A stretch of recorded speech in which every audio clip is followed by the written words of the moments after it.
কোন জঙ্গি সংগঠন এদেশে নেই। আমরা আজকাল দেখতে পাই কিছু এজেন্ট যারা একসময় জঙ্গিবাদের অভিযুক্ত ছিল, তারা গ্রেপ্তার হয়ে গোয়েন্দা সংস্থার হাতে এখন তারা ব্যবহৃত হচ্ছে এবং তারা বাংলাদেশের জঙ্গিবাদের ন্যারেটিভ প্রতিষ্ঠা করতেছে। আপনারা হাসিনার সময় দেখেছেন এই জাহাজবাড়ি হামলা এবং এইখানে সেইখানে যত হামলা হয়েছে, এই হামলাগুলো কারা করিয়েছিল? গোয়েন্দা সংস্থা করেছিল। আপনারা দেখেন নাই? আপনারা 5ই আগস্টের পরে এই সমস্ত নাটকগুলোর বাস্তব চিত্র যখন উন্মোচিত হয়েছে, আমার দেশে যে রিপোর্টগুলো হয়েছে করেন নাই? তাহলে আমরা কি দেখেছি?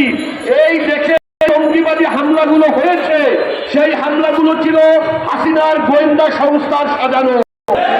এবং এখনো এই দেশে যত জঙ্গি হামলা হওয়ার যে ঘটনা আমরা একটু আগে কিছুদিন আগে দেখেছি, আমরা মনে করে বিশ্বাস করি এর পিছনে সেই জঙ্গিবাদী ন্যারেটিভ নির্মাণের জন্য গোয়েন্দা সংস্থাগুলো দায়ী।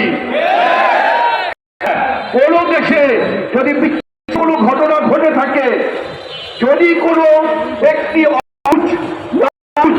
যদি কাজ করে থাকে, আমরা বলতে সরকার প্রচলিত আইন অনুযায়ী ব্যবস্থা গ্রহণ কথা পেরেছেন। সরকার প্রচলিত আইন অনুযায়ী ব্যবস্থা গ্রহণ করবে। যদি আইনে তার ফাঁসি হয় ফাঁসি দিক, যদি আইনে তার জেল দিক, যদি আইন অনুযায়ী সে জামিন পায় তাহলে তাকে জামিন দিক।